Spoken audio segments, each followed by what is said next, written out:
Olá, aqui é a Alessandra Antunes e vocês estão ouvindo o podcast Eleitoral com a Alessandra.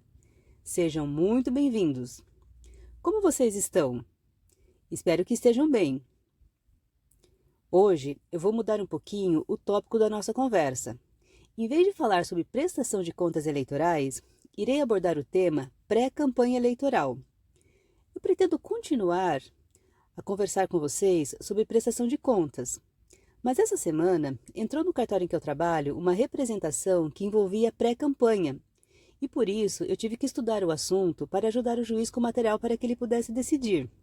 Então, está tudo muito fresco na minha cabeça e seria um desperdício não conversar com vocês sobre tudo o que eu aprendi. Bem, eu não vou falar aqui sobre o caso concreto da representação, porque na data em que gravo, o juiz ainda não decidiu. E isso, do meu ponto de vista, seria antiético. Eu vou falar somente sobre os aspectos legais e doutrinários sobre pré-campanha eleitoral. Nós sabemos que a propaganda eleitoral somente é permitida a partir do dia 16 de agosto. Isso é o que diz o artigo 36 da Lei 9.504 de 1997, a Lei das Eleições. Ou seja, somente após a formalização do registro de candidatura é possível fazer campanha eleitoral e utilizar os meios permitidos em lei para realizar a propaganda eleitoral. Porém, em 2009, a Lei 12.034 incluiu na Lei das Eleições o artigo 36A, e a partir daí, alguns atos de pré-campanha foram normalizados. Esse artigo foi sofrendo alterações com o tempo que alargaram as permissões para atos de pré-campanha. Em 2013, ele foi modificado pela Lei número 12.891 de 2013 e em 2015 ele foi novamente modificado pela mini-reforma eleitoral, a Lei 13.165 de 2015, e é nesse ponto que estamos hoje. A partir de 2009, com a inclusão do artigo 36A à Lei das Eleições, já se passou a permitir alguns atos de pré-campanha. Acho que você já disse isso, Alessandra. É verdade, gente. Mas aqui é método Kumon, a gente repete para grudar na mente. Vamos lá então. Em 2009, alguns atos de pré-campanha foram permitidos, mas com um controle muito rígido.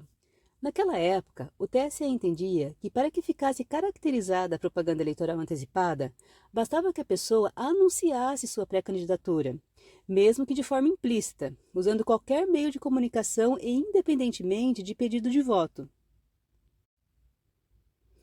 Mas em 2015 ocorreu a mini-reforma eleitoral e passaram a ser proibidas as doações de pessoas jurídicas para as campanhas eleitorais. Isso reduziu os recursos financeiros para bancar as campanhas e, por isso, o legislador decidiu encurtar o período eleitoral. Porque, já que havia menos dinheiro para financiar as campanhas eleitorais, uma solução seria um período mais curto de campanha para que os recursos fossem suficientes. Mas isso criou um problema para aqueles que desejavam disputar as eleições, porque o período para que eles se projetassem perante os eleitores também foi reduzido. O legislador, para resolver esse problema, passou a permitir que a pessoa pré-candidata praticasse atos de pré-campanha que se configurariam propaganda irregular antecipada somente se houvesse pedido explícito de voto. Depois, conforme os casos concretos foram sendo julgados, houve também uma construção jurisprudencial que proibia também o pedido de não voto em oponente e o uso de palavras que semanticamente pudessem ser entendidas como pedido de voto, as denominadas palavras mágicas, como por exemplo, eleja, apoie, vamos conosco, coisas do gênero. Em decorrência dessa construção jurisprudencial, em 2024, a Resolução TSE número 23.732 incluiu na Resolução TSE número 23.610 de 2019 o parágrafo único do artigo 3A, que diz que o pedido explícito de voto não se limita ao uso da locução vote em, podendo ser inferido em termos e expressões que transmitam o mesmo conteúdo.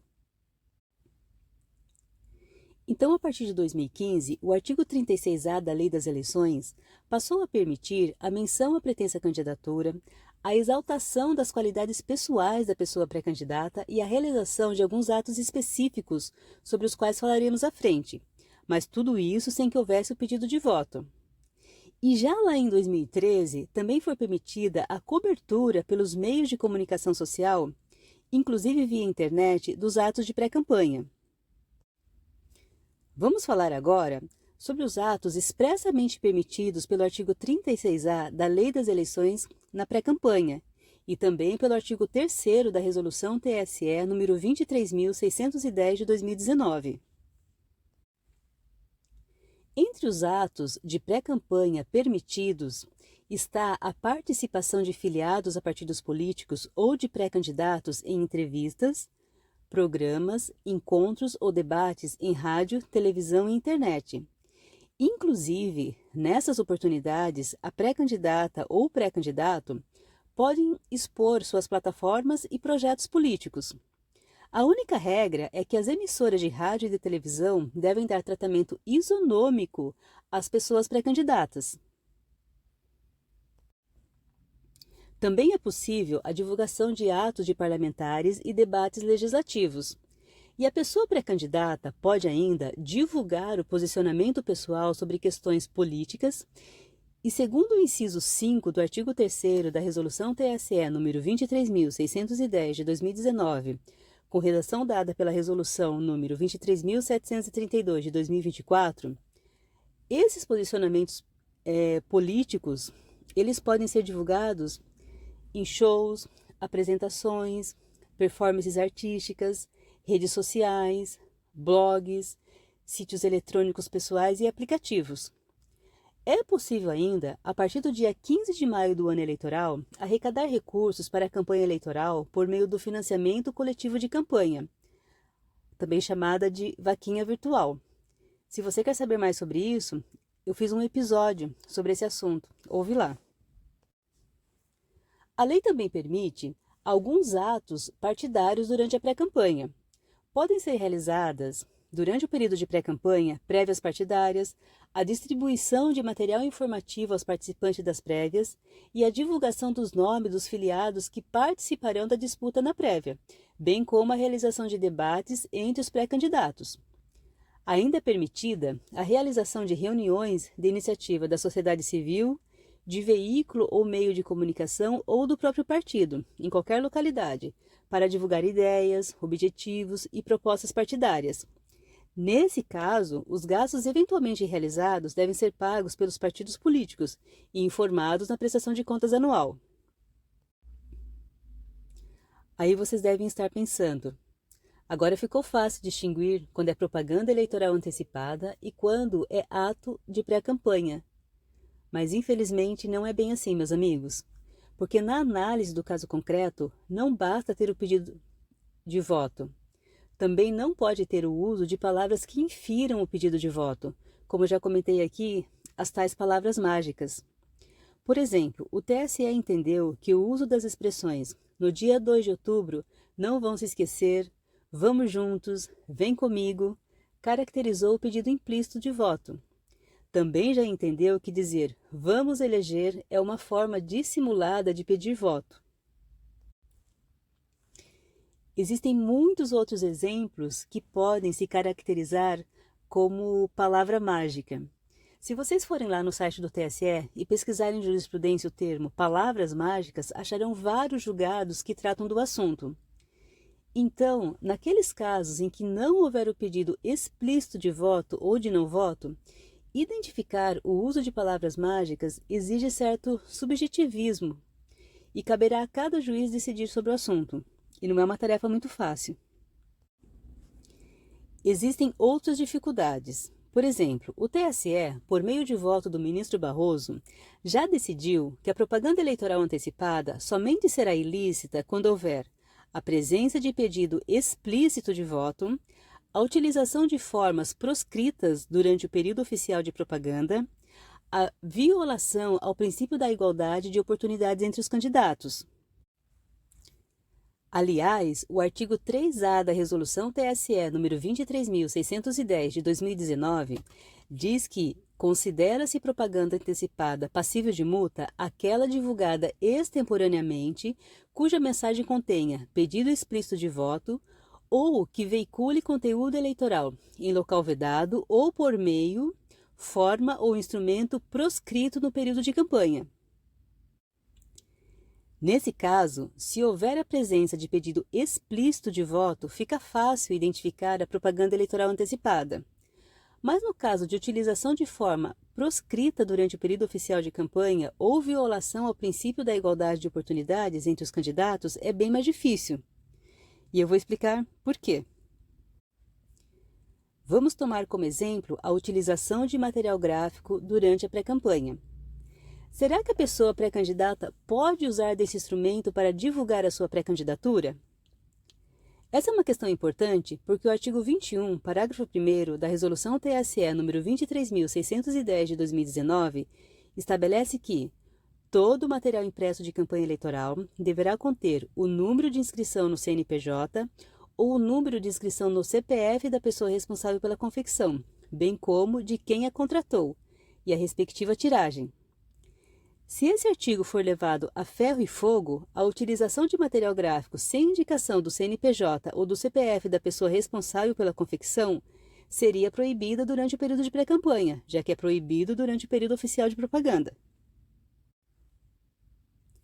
Mas, durante minhas pesquisas, vi que há uma corrente que entende que na pré-campanha não podem ser usados materiais gráficos porque não há ainda o CNPJ da pessoa candidata.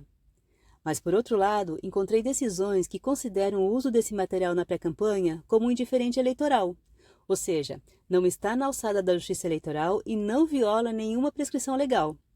A quantidade de decisões que encontrei nesse sentido foi bastante grande. Cito uma aqui porque eu achei bem interessante.